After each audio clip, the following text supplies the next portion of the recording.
Yeah, it's recording. I can see the red light. The red light district. All right, you guys ready? Ready. Ready? Ready. Ready. Here we go. I'm not ready yet. All right, go.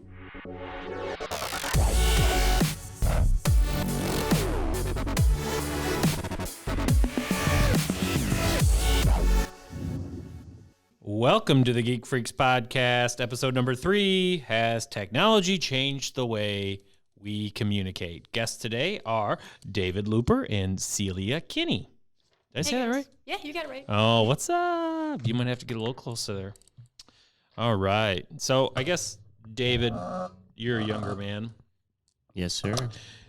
Are you relying on your phone? If you lose your phone, what happens to your life?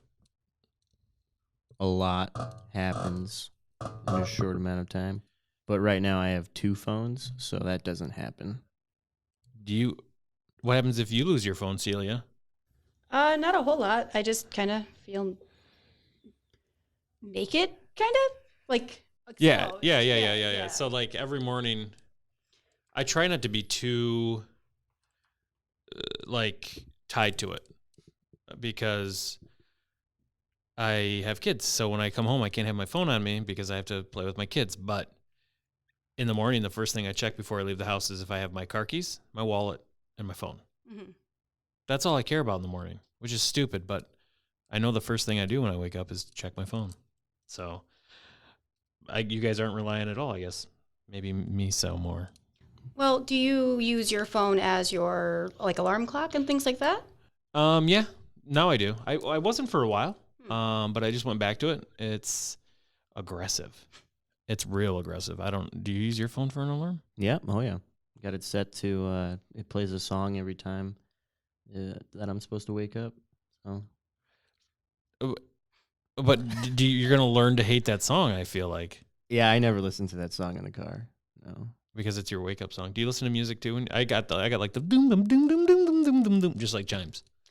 No, I have my own custom alarms, so that won't happen. Where I hate the song and I don't want to listen to it anymore, but I use blaring sounds. A custom alarm, like you made it, like you were you recorded it yourself, just like Celia, get up. Kinda, yeah. Record my own samples. That would be scary. The screaming, yeah, I don't know how to take that. Do you think where we're at in life now, like the technology, our cell phones, just technology in general, is a help or a hindrance to, I guess, society or what we do? I think it's a major help. Major help. Just like with anything, there's pros and cons to everything, but I think most people's concern is that it's changing the way we have face-to-face interactions with people. But in my opinion, I think they only see that as bad is because it's changing and people hate change. So, yeah, I agree.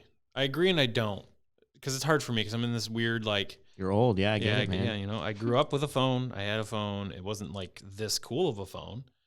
I had the Nokia that you could the indestructible phone, right? Yeah, but it was T9 or whatever. You had to be A, B, B, C, C. So texting was damn near impossible.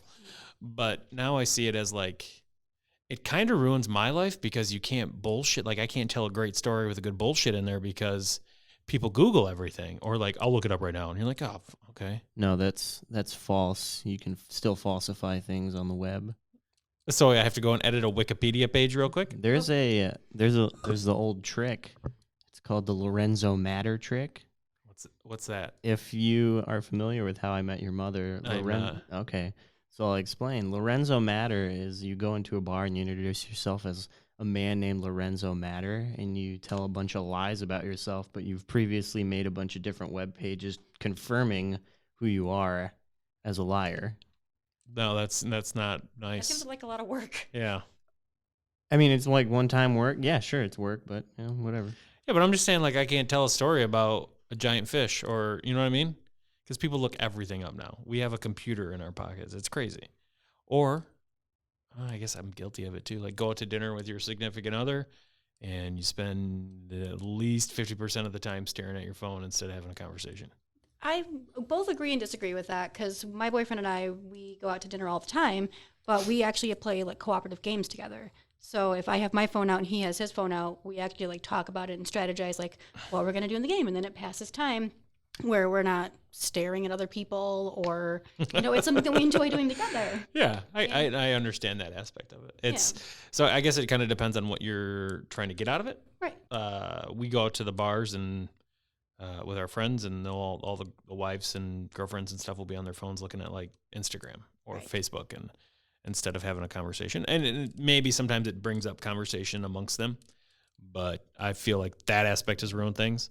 I was just thinking about this earlier when I was reading the articles about, what we wanted to talk about.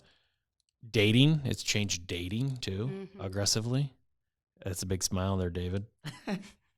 Dating's a whole lot easier now. But is it harder? Yes. But is it harder for these people that you're dating now to have a face-to-face conversation? Because everything takes place in a different world, or, a phone or whatever the case is. I think some people will struggle with like the texting aspect of it. So they won't know how to like text somebody that they're interested in. But I feel like if you've, I guess, found a way to work the system, you know how to text someone, you know the right things to say, you know what to ask.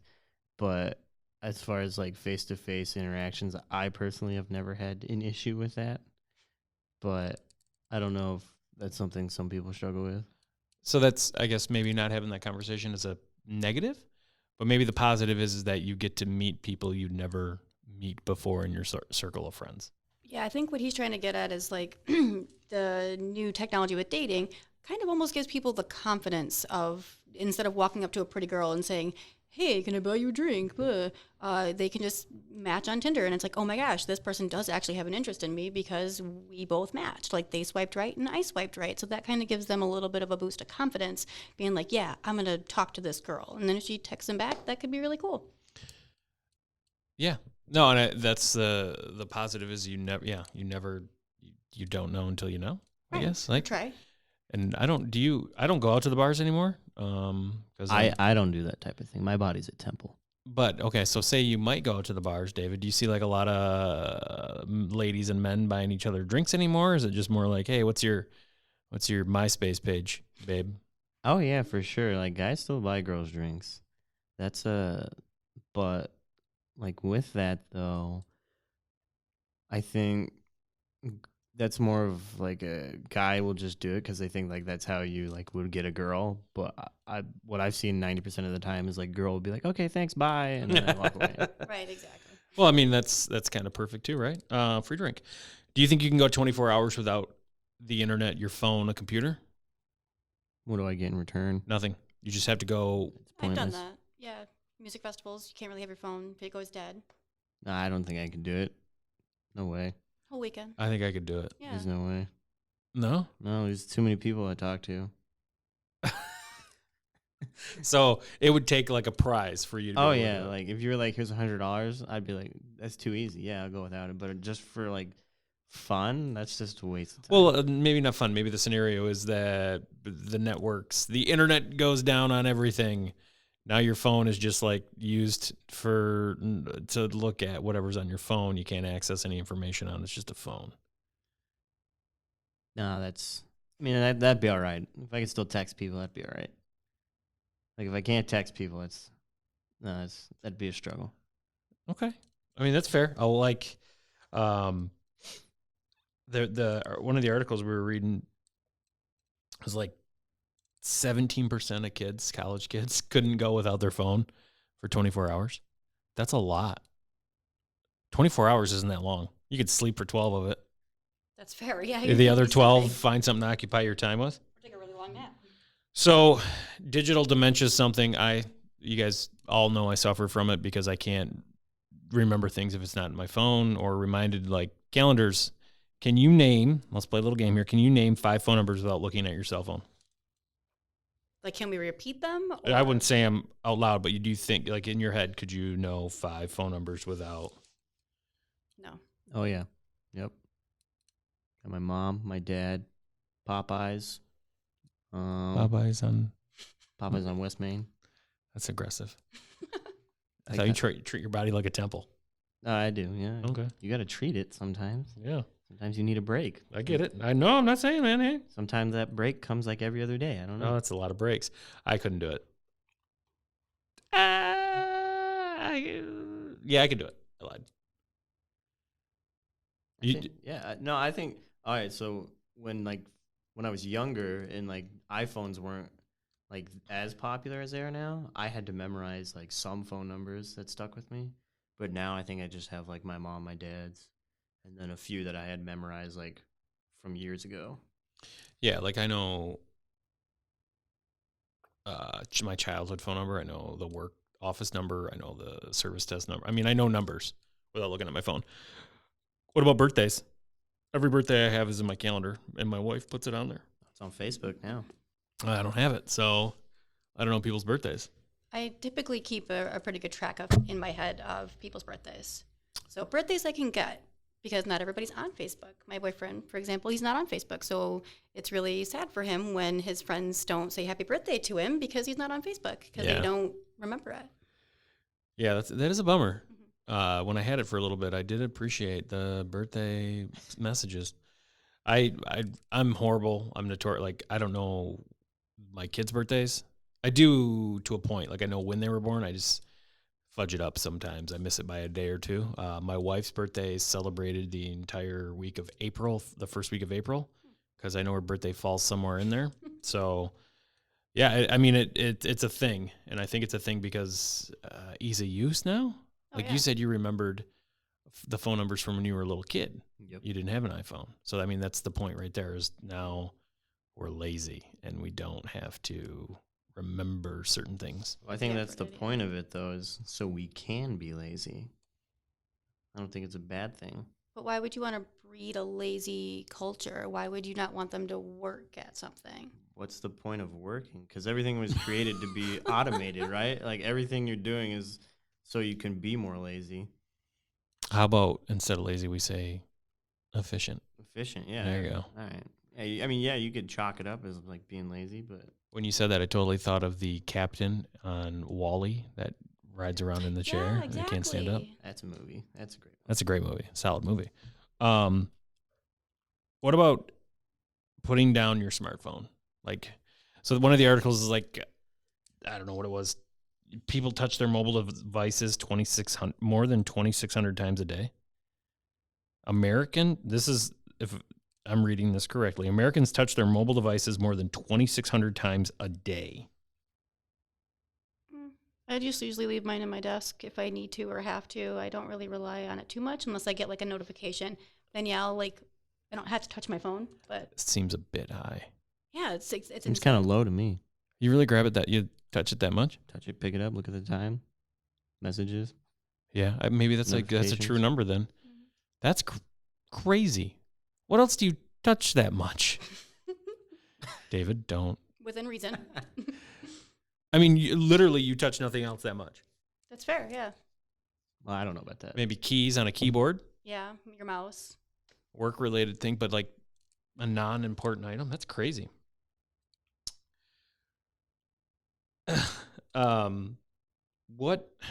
So like, as we talk about dementia and things that, digital dementia, not dementia itself, but like things that we forget or often forget, I also like, you think of the other side of the coin. Like I don't have a lot of pictures of myself when I was younger, like actual pictures. I probably have 3,000 photos of my kids on my phone. And that's incredible, yeah. So it's like the other side of it is like, now I may suffer in some ways, but like David was saying, the efficiencies of having it are much greater. And not only that, too, I mean, because I myself also don't have a lot of pictures when I was a child, but my family's been through 2 fires. Yeah. And that was when, you had physical pictures. Now I can take pictures of my family and my cats and things like that and store it in the cloud. So if my house burns down and my phone gets destroyed, still have them. Yeah. I can still look at that. I think that's probably one of the best things about having these little computers with us is capturing memories. But then the shitty part is you go to concerts or you go to things and people's they have their cell phones out or they're not watching and they're not feeling the experience. It's just, to me, that's weird. Because you go to a show to watch it and people stand with their phones in front of their faces recording it. And I get you're still experiencing it, but you're not living in the moment. Do you feel yourself seeking less in-person connections and are more satisfied behind the screen? So the thought behind that is more people seek, the introverts are seeking more cyber relationships, not in any sort of different fashion, but people are easier to talk to. I guess it goes back to it's easier now to connect with people you never connect with. Do you think that that's like a growing trend? I don't feel like that's stopping in any. I mean, when I was kids, you'd meet people like on Xbox, whatever it's called, and I think now it's like Tinder and all these dating apps and all these friend apps, and you get to talk to a lot more people. That's got to be stressful though, too. Well, like you said earlier, you get to talk to a lot of people you wouldn't normally talk to. Like on Twitter, you get at like a celebrity, and sometimes they'll they'll respond back. So I think stuff like that's cool, but I think there's some people skills that are being lost. Oh, I think that's a huge thing. Mm-hmm. I think that's a huge thing that the art of a conversation is being lost daily because people don't know how to, we should be able to all sit down and have a healthy disagreement or an argument and walk away with it feeling okay. Mm-hmm. And I think that's gone now too. I think everybody just wants to say absolutely. their piece. And I think it goes back to the internet trolls and you see people tweet at celebrities that are saying mean stuff. You're nobody to, we're nobody to anybody. Yeah. Why are we doing this? It's just wild. It's crazy to see that stuff happens. And that's like an almost overconfident thing of you'll never get me because I'm behind the glass. You don't know where I live. You don't know what I look like, but I'm going to take it out on you. Yeah. And it's I don't know. I think trolling's always happened in some form or fashion. Yeah. I just don't know if it's everybody has an opportunity now. Mm-hmm. I don't give a shit what some guy in Arkansas thinks about me. Right. It's wild to think that that's a thing. Trolling's gotten out of hand. They started doing the swatting. You saw that? Oh yeah, or they'll call the SWAT team on your house. SWAT team on people who are streaming live on Twitch, and then there was these videos going around of they're being streamed, and then all of a sudden SWAT breaks down the door and they're being dragged out. And they can't trace where it's coming from, yeah. So it's you're committing a federal offense, so to speak. And that's somebody that's watching that stream is just hey, I got you. Oh, it's pretty hilarious. That's aggressive. That's so, I don't know. Have you been arrested? Do you mind if I ask you? Have I been arrested? Yeah. No. Do you know how scary it is? Being arrested? Yeah. I don't think so. Now imagine that with a bunch of people with riot shields. Yeah, that would be. It's terrifying and degrading. I don't know. I had to get picked up from the police station my sophomore year. I don't think it was being arrested. You were detained. Yeah. I don't know. They were all right, get in the back. They didn't handcuff us. They were you guys get in the back. Now your parents are gonna have to come pick you up. Oh yeah, that's a little bit different. Yeah.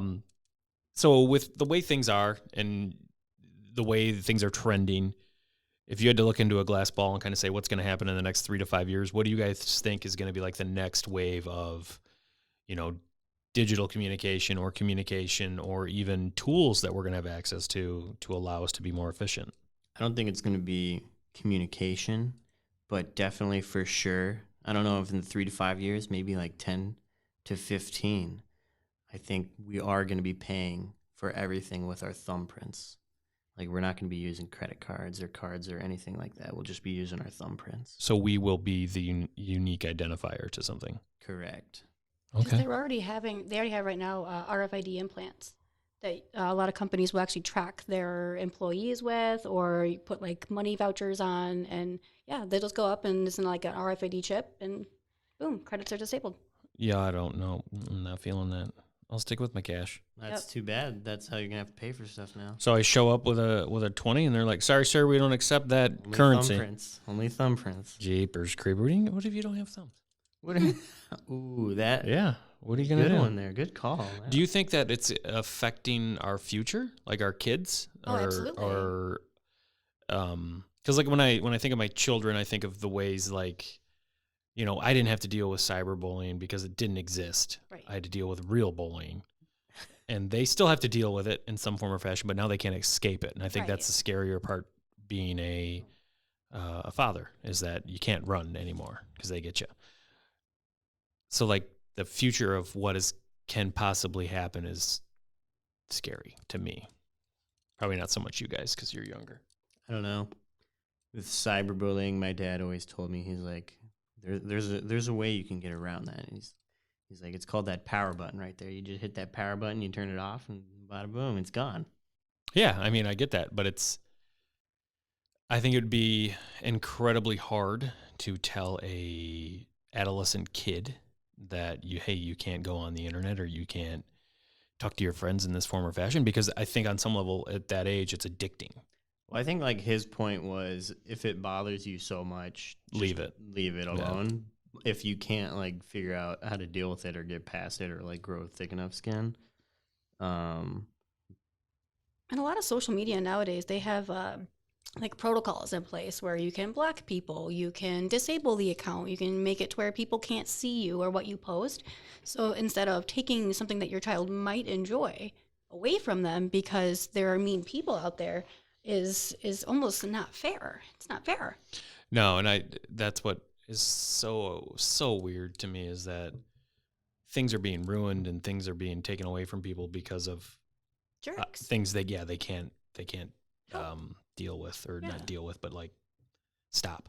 Yeah. You know, you don't walk into a online lobby and expect to be called the things you get called for no reason. Yeah, and you know that those people would never say that to your face. No, I know. It's and again, I think it's not the way that a majority of the world and the internet communicates or works, but it's there, and it's something that as we get exposure to it, or even that children get exposure to it, we all have to be mindful of, because it happens.